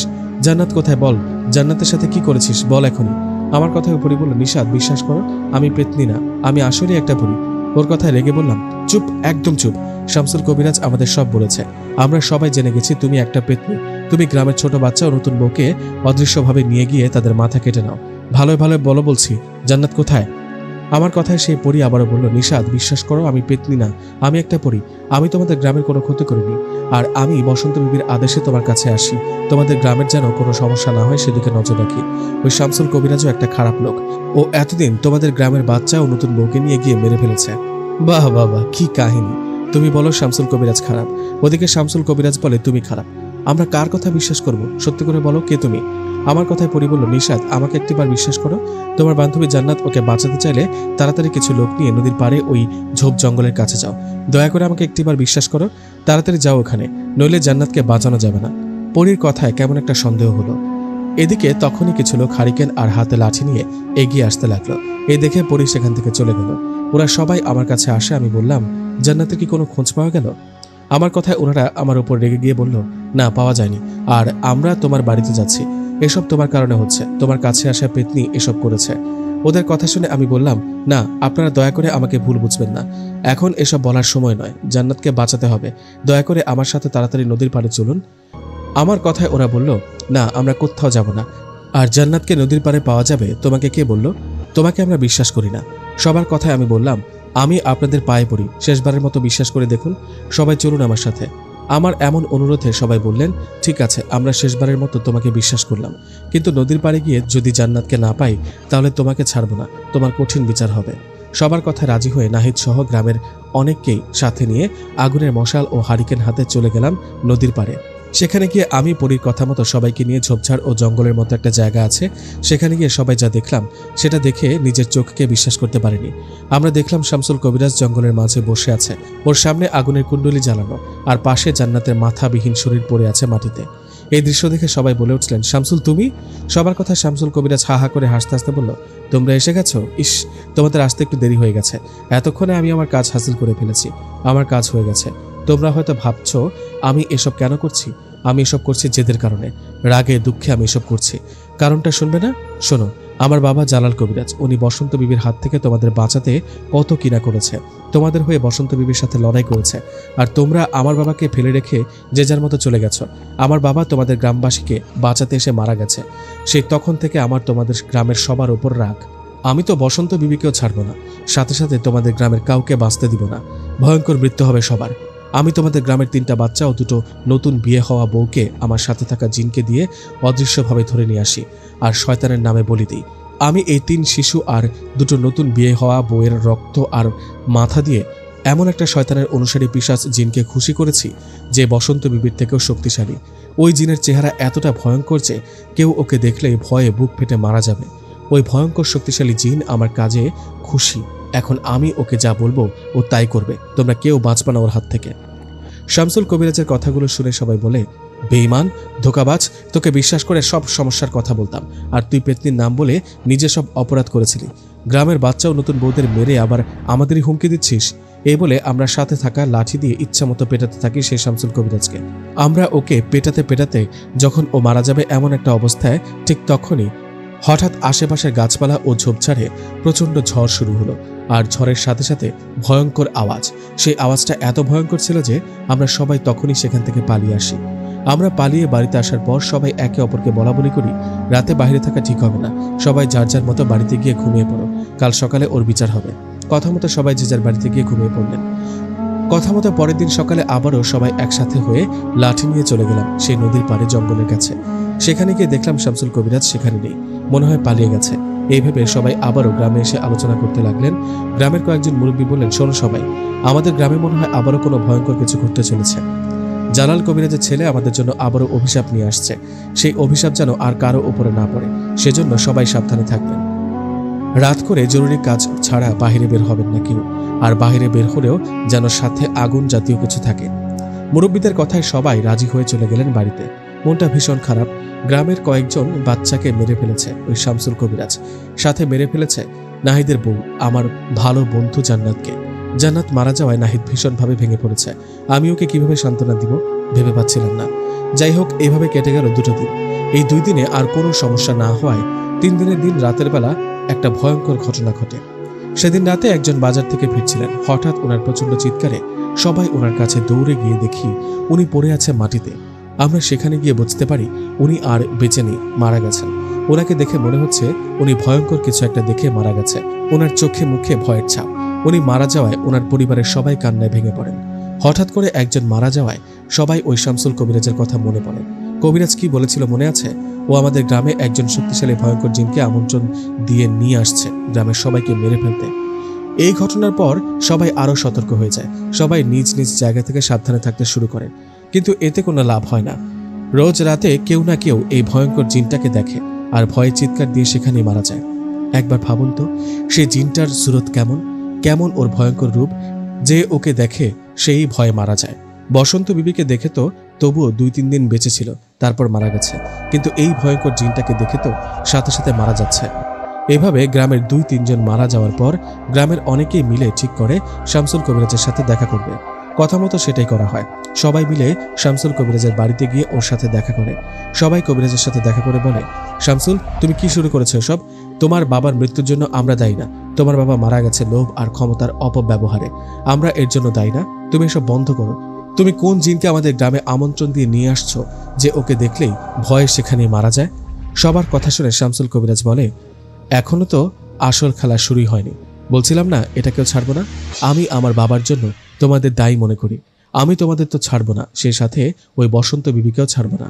আমি দেখতে চাই ও কতটা শক্তিশালী। তোমরা চলে যাও আমার বাড়ি থেকে। কবিরাজের কথা শুনে কেউ কেউ বলতে লাগলেন, কবিরাজ, তুমি যদি এসব বন্ধ না করো তাহলে আমরা তোমাকে পুলিশে দেব। সবার কথায় কবিরাজ বলেন, আমাকে পুলিশে ধরিয়ে দিলে তোমরা বেঁচে যাবে ভাবছ? যদি এই ভুল করো তাহলে তোমাদের আরো ভয়ঙ্কর মৃত্যু হবে। চলে যাও আমার বাড়ি থেকে। কবিরাজের কথা ও এমন ব্যবহারে আমরা চলে যাই বাড়িতে। সবাই আবারও গ্রামে ফিরে এসে আবারও আলোচনা করতে লাগলাম। শামসুল কবিরাজ তো কোনো কথাই শুনল না, উল্টো খারাপ ব্যবহার করে আমাদের তাড়িয়ে দিল। কিন্তু আমাদের তো এভাবে চললে হবে না। এভাবে চলতে থাকলে ওই ভয়ঙ্কর জিনটার হাতে মরতে হবে সবাইকে। এইভাবে সবাই মিলে ঠিক করলাম অন্য একটা কবিরাজকে নিয়ে আসি গ্রামে। কথা মতো সেটাই করা হলো। পরের দিনই একটা কবিরাজকে নিয়ে আসলাম গ্রামে। কবিরাজ গ্রামে এসে আমাদের কাছে পুরো ঘটনাটা শুনলেন। পুরো ঘটনা শুনে কবিরাজ বললেন, আমি কিছুটা আন্দাজ করতে পারছি ওই জিনটার ব্যাপারে। জিনটা মনে হয় শক্তিশালী হবে। আমি চেষ্টা করি ওকে হাজির করে কথা বলার জন্য। এর জন্য আমার একটা রুম লাগবে।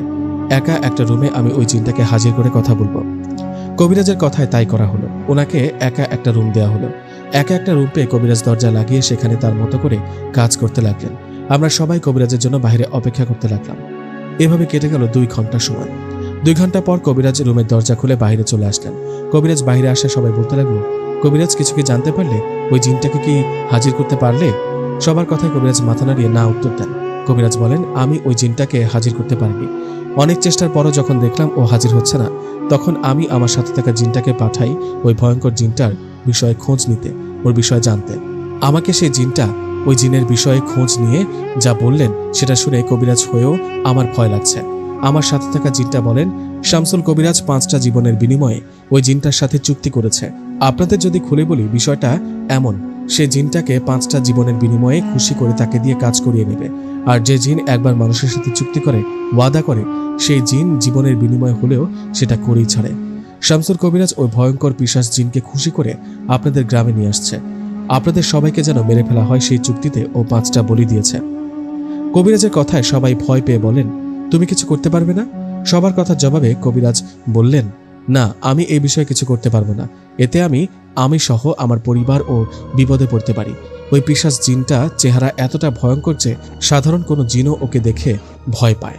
আর মানুষের কথা তো বাদই দিলাম, আপনারা সময় থাকতে অন্য বড় কোনো হুজুর বা কবিরাজের খোঁজ করেন, নইলে এই গ্রাম ধ্বংস হয়ে যাবে কিছুদিনের মধ্যেই। কথাটা বলে সেই কবিরাজ চলে গেলেন। কবিরাজ চলে যাবার পর আমরা ভয়ে আতঙ্কে একদম অসহায় হয়ে পড়লাম। একটা বিপদ কাটতে না কাটতে আরেকটা বিপদ এসে হানা দিচ্ছে। কবিরাজ চলে যাবার পর সবাই বাড়িতে চলে গেলাম। সেদিনের পর থেকে সবাই খুবই সাবধানে চলাফেরা করতে লাগলো। রাত তো দূরের কথা, সন্ধ্যা হতেই কেউ বের হতো না বাড়ি থেকে। কিন্তু এতেও কোনো লাভ হচ্ছে না, কেউ না কেউ মারা যাচ্ছে ওই ভয়ঙ্কর পিশাচ জিনের হাতে। গ্রামের মানুষের মৃত্যুর মাঝে কেটে গেল আরো কয়েকটা দিন। বেশ কয়েকদিন পর একদিন দিনের বেলায় সেই পরী আমার কাছে আসে। আমি বলি, আরে পরী, এতদিন পর আজকে দিনের বেলা আসছেন যে? আমার কথা জবাবে পরী বলল, তোমাদের গ্রামের যা অবস্থা, আগেই বলেছিলাম ওই শামসুল কবিরাজ ভালো না, এখন অনেক দেরি হয়ে গেছে। তোমাদের গ্রামে যে জিনকে আমন্ত্রণ দিয়ে নিয়ে আসা হয়েছে সে তো তার কাজ করবেই। পরীর কথায় ওকে বললাম, আচ্ছা আমি কি কোনোভাবে সেই ভয়ঙ্কর জিনটাকে দেখতে পারি? আপনি কি কোনোভাবে দেখাতে পারবেন? তুমি ওকে দেখতে চাও? দেখতে চাইলে দেখাতে পারবো, কিন্তু তুমি সহ্য করতে পারবে তো? ও কিন্তু খুবই ভয়ঙ্কর। কিভাবে দেখাবেন? কোথায় আছে ও? ও কোথায় থাকে থাকুক, আমি তোমাকে বাস্তবে ওর চেহারা দেখাতে পারবো না, কিন্তু অন্যভাবে তোমাকে ওর চেহারা দেখাতে পারি। তুমি একটা আয়না নিয়ে আসো আমার কাছে। পরীর কথায় কোনো কথা না বাড়িয়ে একটা আয়না নিয়ে আসলাম। আয়না নিয়ে আসায় পরী আমাকে বলল, চোখ বন্ধ করো। পরীর কথায় চোখ বন্ধ করলাম। চোখ বন্ধ করার কিছুক্ষণের মধ্যেই পরী বলল, এবার আয়নার দিকে তাকাও। পরীর কথায় আয়নার দিকে তাকিয়ে আমি জ্ঞান হারিয়ে ফেলি। এত ভয়ঙ্কর চেহারা হয় কি করে? আমি জ্ঞান হারানোর একটু পরে পরী আমার জ্ঞান ফেরায়। আমার জ্ঞান ফিরতেই পরী বলল, দেখলা তো ও কতটা ভয়ঙ্কর? আসলে ওটাই ওর আসল রূপ। জিনেরা অনেক রকম রূপ নিয়ে চলতে পারে, কিন্তু ওই শ্রেণীর জিনেরা ওরকম ভয়ঙ্কর রূপ নিয়ে চলাফেরা করে, ওরা ভালো রূপ নিতে পারে না। পরীর কথায় কি বলবো বুঝতে পারছি না। ওকে শুধু একটা কথাই বললাম, এখন কি করব? আমার কথা জবাবে পরী বললেন, কবিরাজের খোঁজ করতে থাকে। এর ফাঁকে ওই শামসুল কবিরাজের কাছে আবারও যাও, সবাই মিলে, আর ওকে বুঝাতে পারো কিনা দেখো, কারণ ও সেই জিনটাকে নিয়ে আসছে, ওর কথাতে জিনটা চলে যাবে। এতেও যদি কাজ না হয় তাহলে বসন্ত বিবি দেখবেন বিষয়টা। আমি এখন আসি, আবারও কোনো এক সময় আসবো তোমার কাছে। কথাটা বলে চলে গেল পরী। পরী চলে যাওয়ায় আমি গ্রামে আরো কয়েকজনকে নিয়ে আবারও চলে গেলাম শামসুল কবিরাজের বাড়িতে। ওনার বাড়িতে গিয়ে ওনার কাছে সবাই মিলে অনুরোধ করলাম, কিন্তু উনি আমাদের কোনো কথাই শুনলেন না। কবিরাজ বললেন, আমি আমার কাজ করেই যাব, তোমাদের কিচ্ছু করার থাকলে করো। কবিরাজকে বুঝিয়ে কিছু হবে না, যা করার আমাদেরই করতে হবে। তাই গ্রামে ফিরে গিয়ে সবাই মিলে চিন্তা করলাম শামসুল কবিরাজকে পুলিশে ধরিয়ে দেব। সবার অনুমতি নিয়ে তাই করা হলো। কবিরাজকে পুলিশে ধরিয়ে দিলাম। পুলিশ এসে যখন কবিরাজকে নিয়ে যাচ্ছিল তখন সে শামসুল কবিরাজ আমাদের সবাইকে বলতে লাগলো, আমাকে পুলিশে ধরিয়ে দিলি তাই না? আমি তো যেভাবে হোক বেরিয়ে আসবো, তখন তোদের কাউকে ছাড়বো না। তোমরা মনে করো না আমাকে পুলিশ ধরে নিয়ে যাচ্ছে বলে তোমরা বেঁচে যাবে, কখনোই না। তোমরা কখনোই বাঁচবে না। আমার সাথে চুক্তি করা পিশাচ জিন তোমাদের আস্তে আস্তে মেরে ফেলবে। কথাটা বলে চলে গেল কবিরাজ। গ্রামের অনেকে মারা যাওয়ার জন্য কবিরাজ দায়ী। ওকে পুলিশে ধরিয়ে দিয়ে সবাই একটা শান্তির নিঃশ্বাস ফেললেন। সবার মাঝে একটা শান্তি চলে আসলো, কিন্তু সেই শান্তি 2 দিনের বেশি টিকলো না। 2 দিন পর এক সন্ধ্যাবেলা শামসুল কবিরাজ আমাদের গ্রামে এসে চিৎকার দিয়ে সবাইকে ডাকতে লাগলো। কবিরাজের ডাকে সবাই ওর কাছে গিয়ে অবাক হয়ে জিজ্ঞাসা করলেন, শামসুল তোমাকে না পুলিশে ধরিয়ে নিয়ে গেল 2 দিন আগে, পালিয়ে আসছো নাকি? সবার কথা শামসুল কবিরাজ বললেন, গ্রামবাসী তোমরা আমাকে চিনলা না, আমি যেমন তেমন কবিরাজ না, আমি কালো জাদু তন্ত্র মঞ্চে পারদর্শী। আমাকে আটকে রাখবে কোন পুলিশ? তোমরা আমাকে পুলিশে ধরিয়ে দিয়ে অনেক বড় ভুল করেছ। আমি যদিও তোমাদের উপর দয়া দেখাতাম, আর দেখাবো না। এখন তোমাদের সহ তোমার গ্রামের পশুদেরও শেষ করে দিব। কবিরাজের কথায় গ্রামের মুরব্বীরা বলে, শামসুল তুমি কিন্তু বেশি বাড়াবাড়ি করছো, সময় থাকতে বাদ দাও এসব। সবার কথায় কবিরাজ বলে, বাড়াবাড়ি তো এখনো কিছু দেখোইনি। গ্রামবাসী শোনো, তোমাদের গ্রামের যে ভুতুরে বাড়ি আছে, যেটাকে দেখে সবাই ভয় পাও, সেই ভুতুরে বাড়ি আর বাড়ি থাকবে না। ওটা ভেঙে ফেলে সেখানে বাগান করা হবে। শহরের একজন সেই জায়গায় বাগান করতে চায়, কিন্তু ওনারা ভুতুরে বাড়ির সম্পর্কে শোনার পর কোনোভাবে রাজি হচ্ছিল না। আমি ওদের সাহস দিয়ে বলি, কিচ্ছু হবে না, আমি সেখানে কোনো ভূতপরীর অস্তিত্ব থাকতে দিব না। কাল থেকে কাজ শুরু হবে সেই ভুতুরে বাড়ি ভেঙে ফেলার। কবিরাজের মুখে কথাটা শুনে আমি বললাম, দেখুন ভুলেও এ কাজ করবেন না, কারণ ওই ভুতুরে বাড়িতে থাকে বসন্ত বিবির মেয়ে ও তার জামাই।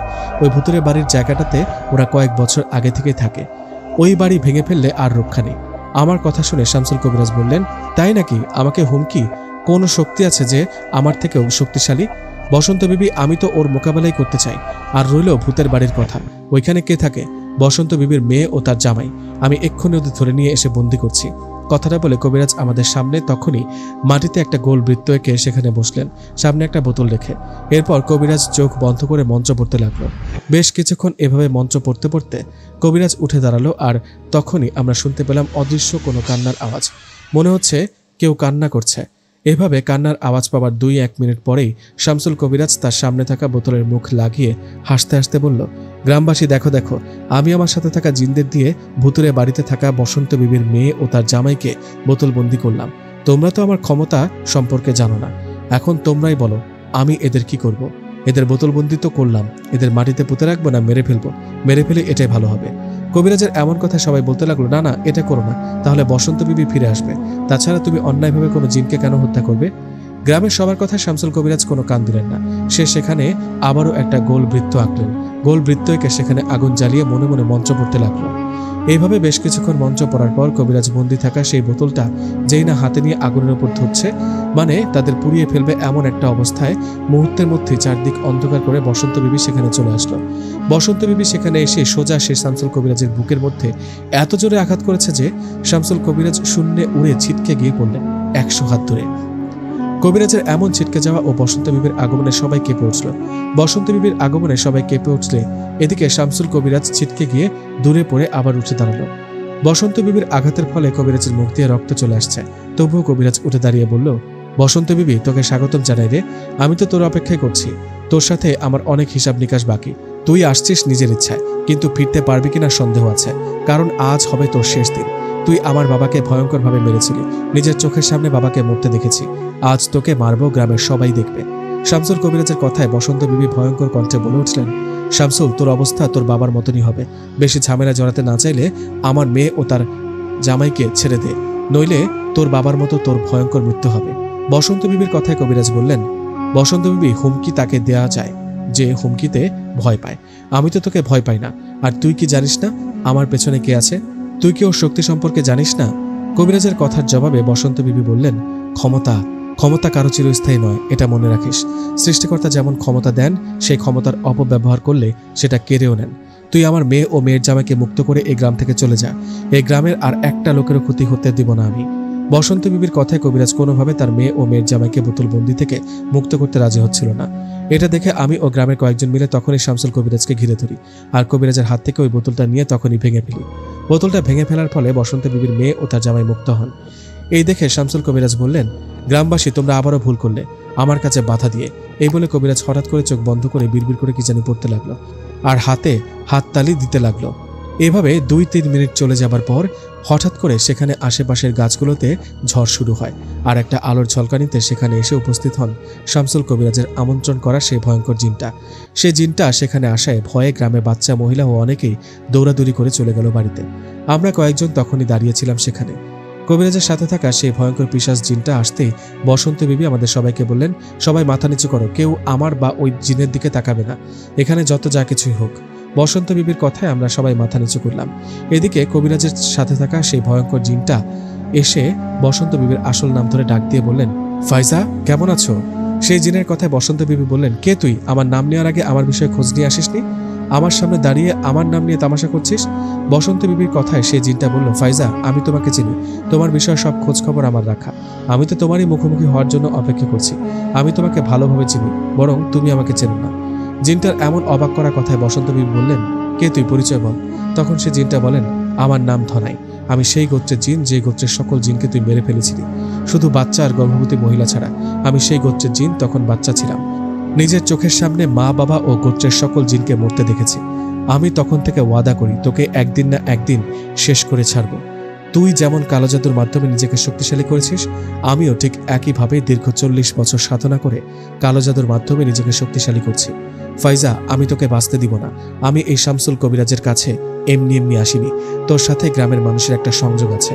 এই গ্রামে আসলে তোর দেখা পাবো, তাই আমি শামসুল কবিরাজের ডাকে এখানে আসি। আজ আমার ইচ্ছে পূরণ হয়েছে, তোকে সামনে পেয়েছি। সেই জিনের কথায় বসন্ত বিবি বললেন, ধনাই, ভুল করেছি তোকে বাচ্চা মনে করে ছেড়ে দিয়ে। তুই পিশাচ গোত্রের সদস্য। তোর গোত্রের সবাই আমার গোত্রের সবাইকে হত্যা করেছে। এই রাগের বশে আমিও কালো জাদুর মাধ্যমে শক্তি সঞ্চয় করে তোর গোত্রের সবাইকে মেরেছি। আমি ইচ্ছে করে এটা করিনি। তোর গোত্রের মতো তুইও মরতে না চাইলে এখান থেকে চলে যা। এখান থেকে চলে যা। বসন্ত বিবির এই কথাটা শেষ হতে না হতেই কবিরাজের সাথে থাকা সেই ভয়ঙ্কর ধনাই নামে জিনটা বসন্ত বিবিকে আঘাত করে। আঘাতের ফলে বসন্ত বিবি ছিটকে গিয়ে পড়ে দূরে। ঠিক তখনই সেই ভয়ঙ্কর জিনটার পেছনে এসে দাঁড়ায় আরও কয়েকটা জিন আসে। সেই ভয়ঙ্কর জিনটা যখনই বসন্ত বিবিকে আবারও আঘাত করতে যাবে, ঠিক তখনই আকাশ থেকে বিশাল একটা ঈগল পাখির রূপে অন্য একটা জিন এসে সেখানে উপস্থিত হলো। নতুন জিনটা এসে কবিরাজের সাথে ভয়ঙ্কর সব জিনদের প্রচণ্ডভাবে আঘাত করে ফেলে দিলেন। নতুন জিনটার আঘাতে শামসুল কবিরাজ বলে উঠলেন, এই তুই আবার কে?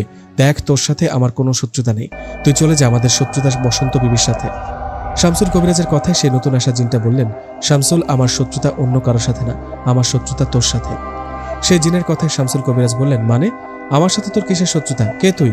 কবিরাজ, নিজেকে অনেক বড় ভাবিস তাই না? তুই তোর ক্ষমতা দেখিয়ে আমার মাকে বন্দি করে রেখেছিস। শুধু তাই না, আমার মাকে দিয়ে জোর করে তুই নানান কাজ করিয়ে নিস। কবিরাজ, আমি চাইলে অনেক আগে তোর কাছে আসতে পারতাম, কিন্তু তখন ততটা শক্তি আমার ছিল না। কিন্তু এখন আমি পরিপূর্ণভাবে শক্তিশালী। এখন আমার মাকে বন্দি করার প্রতিশোধ আমি নিব। সেই জিনের কথায় শামসুল কবিরাজ বলেন, তোর মাকে লাগবে তো? ঠিক আছে, আমি তোর মাকে মুক্ত করে দিব। তুই এখন চলে যা, আমাদের সামনে থেকে সর। এখন লড়াই হবে বসন্ত বিবির সাথে, আমাদের লড়াই। কবিরাজের কথা শুনে সেই জিন বলেন, কবিরাজ, কি ভাবিস নিজেকে? তুই কিভাবে ভাবলি আমি তোকে ছেড়ে দিব? আমার মাকে তোর কাছে বন্দি করে তার ইচ্ছের বিরুদ্ধে কাজ করিয়েছিস, আমি তো তোকে ছাড়বো না। এদিকে কবিরাজের সাথে থাকা সেই ভয়ঙ্কর জিনটা এই ঈগল পাখির বেশে আসা জিনটাকে বলেন, এই, তোর মাকে মুক্ত করে দিব বললো না? চলে যা এখান থেকে, জীবন বাঁচাতে চাইলে পালা, নইলে বসন্ত বিবির সাথে সাথে তোরও মৃত্যু হবে আজকে। ভয়ঙ্কর জিনের কথায় সেই জিনটা বলেন, তাই নাকি? তুই কতটা শক্তিশালী সেটাই দেখবো আজ। কথাটা বলে সে জিন বসন্ত বিবির কাছে গিয়ে দাঁড়ায়, মানে সে বুঝাতে চায় সে বসন্ত বিবির পক্ষে। এমন অবস্থায় কবিরাজের সাথে থাকা জিনটা রেগে গিয়ে কোনো কথা না বলে বসন্ত বিবি ও সে জিনের উপর আক্রমণ করল। শুরু হলো দুই পক্ষের বিশাল এক লড়াই। জিনদের লড়াই শুরু হতেই সেখানে থাকা আমরা সবাই এক দৌড়ে চলে গেলাম পাশে থাকা একটা বাড়িতে, আর রুমের দরজা আটকিয়ে আল্লাহর নাম নিতে লাগলাম। আমরা যখন রুমে, তখন বাহির থেকে ভয়ঙ্কর রকম গর্জন ও আওয়াজ আসছে। মনে হয় তুফান আসছে, এই বুঝি সব দুবড়ে মুচড়ে যাবে। এমন অবস্থায় দেখে একে অপরকে জড়িয়ে ধরে গুটিসুটি হয়ে বসে আছি ঘরের ভিতরে। এভাবে কেটে যায় প্রায় 1 ঘন্টা। 1 ঘন্টা পর আস্তে আস্তে সবকিছু স্বাভাবিক হতে শুরু করে। সবকিছু স্বাভাবিক হওয়ার ভয়ে কেউ বাহিরে বের না হলেও আমি রুম থেকে বাইরে বের হয়ে দেখি এক মর্মান্তিক ঘটনা। আমি দেখি শামসুল কবিরাজের মৃতদেহ ক্ষত বিক্ষত হয়ে পড়ে আছে মাটিতে। ওনাকে দেখে মনে হয় কেউ অনেক কষ্ট দিয়ে মেরে ফেলেছে। শুধু কবিরাজ না, কবিরাজের কাছে আরো পড়ে আছে কয়েকটা মৃত কাক। আমি সেখানে গিয়ে সবচেয়ে বেশি যেটা দেখে মর্মান্তিক ঘটনা দেখছি সেটা হলো বসন্ত বিবি। আমি সেখানে গিয়ে দেখলাম বসন্ত বিবি খুব খারাপভাবে আহত হয়ে পড়ে আছে। আমি সেখানে যাবার পর বসন্ত বিবির মেয়ে ও তার জামাই তাড়াতাড়ি করে বসন্ত বিবিকে নিয়ে চলে গেল। বসন্ত বিবি চলে যাবার পর আমি চিৎকার দিয়ে সবাইকে ডাকি।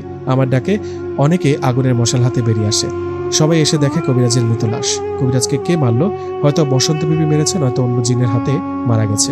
কিন্তু বসন্ত বিবি যে গুরুতরভাবে আহত হলেন, তার কি হলো? এই ঘটনার পর শামসুল কবিরাজের লাশ তার পরিবার এসে নিয়ে যায়।